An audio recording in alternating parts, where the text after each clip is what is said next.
Discurso completo de Abelluto en la Feria del Libro 12:35 del mediodía. Dios y el diablo. Eso pareció, al menos a juzgar por la vehemencia de las reacciones en una secuencia de fuertes contrastes. La antropóloga Rita Segato se llevó todos los aplausos, el secretario de Cultura, Pablo Abelluto, los silbidos y abucheos. El incidente lo promovieron unas 20 personas, pero el clima de persistente hostilidad en la apertura de la 45 Feria Internacional del Libro creció en la medida en que Abelluto siguió hablando.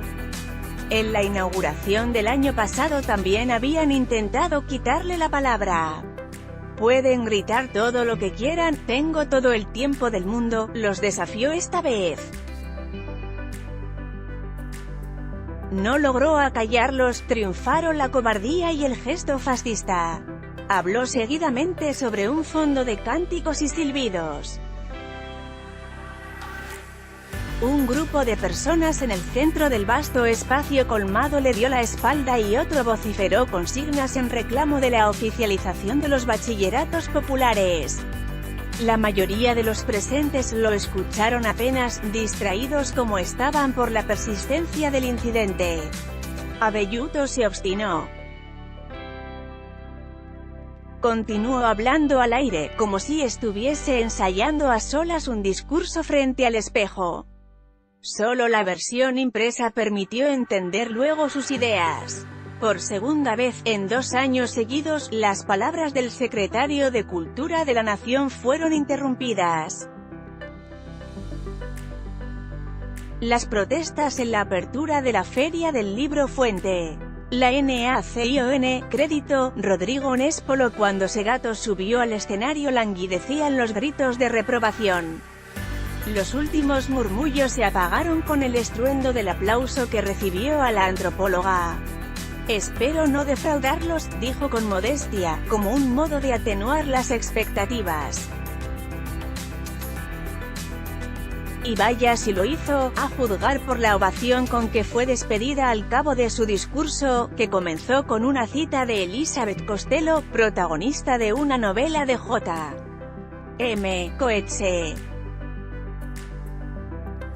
La profesora Costello, de mi misma edad, empezó diciendo, «Es el ángel de la guarda femenino que protege a quienes como yo, no se sienten felices con las formalidades y circunstancia a que debe curvarse quien sobrevive a costa de una profesión letrada». Lo que a mí me gusta y donde me amparo en el célebre personaje que circula por las novelas de Coetzee no es el tema del cual habla, sino el hecho de que habla de algo a lo cual no ha sido convidada a hablar, es decir, su indisciplina, su fineza indómita. Segato dividió su discurso en 7 desobediencias y un epílogo. Esa octava desobediencia trajo un fárrago de vítores y un aplauso unánime. Abajo el mandato de masculinidad, elevó la voz. Sí al aborto legal, seguro y gratuito. Ni una menos. Pidió entonces justicia por una niña de 11 años, militante de la Garganta Poderosa, violada y asesinada en La Rioja. Pidió también por los bachilleratos populares, y el núcleo más duro de la audiencia bramó en señal de agradecimiento. Silbidos contra Abelluto. 12:37 de la noche. Antes, habían dado sus discursos Enrique Abogadro, ministro de Cultura de la ciudad, María Teresa Carvano, directora de la Fundación El Libro, y Yolanda Batallé y Joan Subirat, miembros de la numerosa comitiva de Barcelona, ciudad invitada de honor en esta edición. Hubo exceso de protocolo y la siempre tentadora idea de repasar los triunfos de la propia gestión, la celebración de una cultura plural y diversa, y hasta una mención a la reapertura de la avenida Corrientes, ahora peatonal en algunos momentos del día. Demasiada corrección política y demasiados mensajes a tono con cierta ansia electorista.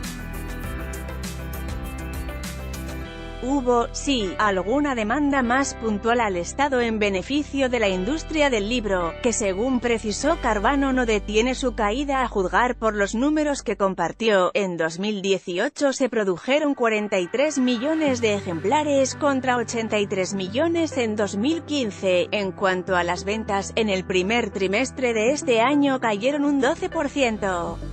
En su comparación interanual, Abelluto en la apertura de la Feria del Libro 12:37 de la noche híbrido cultural hubo que dejar atrás los discursos y las hostilidades de la apertura formal, desde hace años un evento político, para encontrarse con la verdadera feria, que acaso para escándalo de los puristas no es una catedral de las letras, sino un híbrido cultural que está atravesado por las tensiones de la época.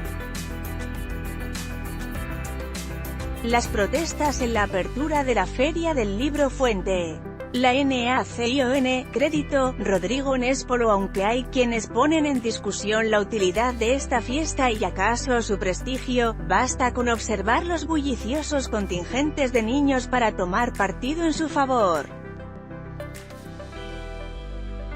Es cierto que a estas alturas se trata casi de un entretenimiento de masas. Se estima que la visitarán más de 1 millón de personas, como viene sucediendo en los últimos años, un paseo que las familias hacen como quien va a caminar a la vera del río o a un parque de diversiones.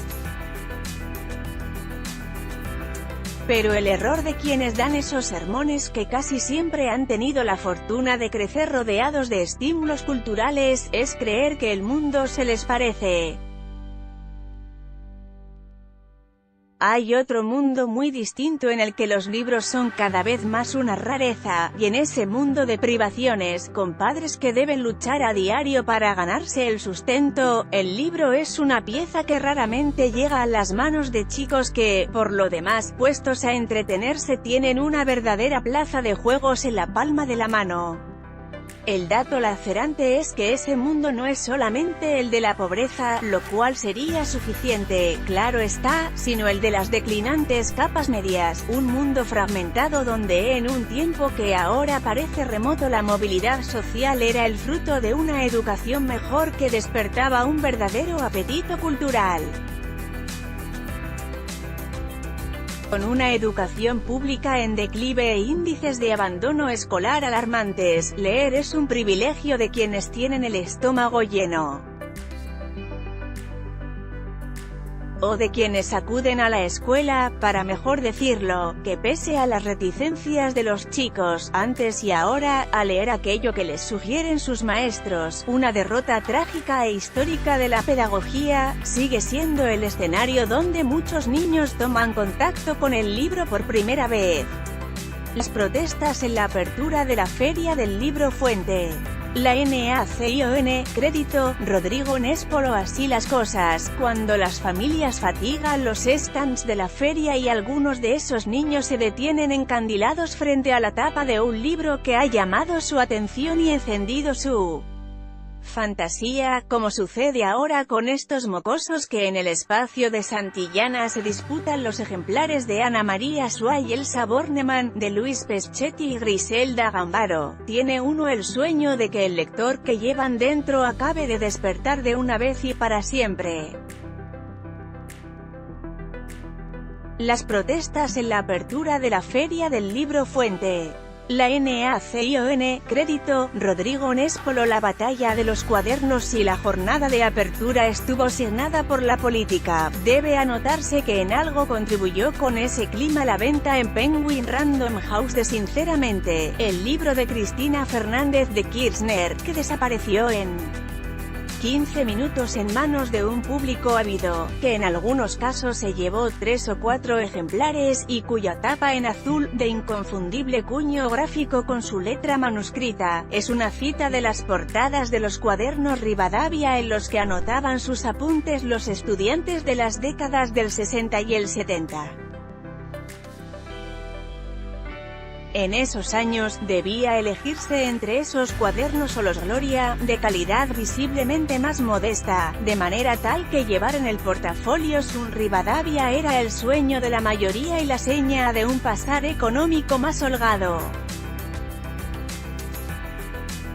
La pregunta del millón no es ya si la expresidenta escribió ese texto, pues ya sus editores han respondido insistentemente que sí, no hay razones para no creerlos, sino si alguien eligió esa portada para oponerla a los famosos cuadernos Gloria, de sello nacional y popular, donde un chofer incontinente anotó minuciosamente el detalle de escandalosos hechos de corrupción que al parecer comprometen a quienes fueron altas autoridades de la República.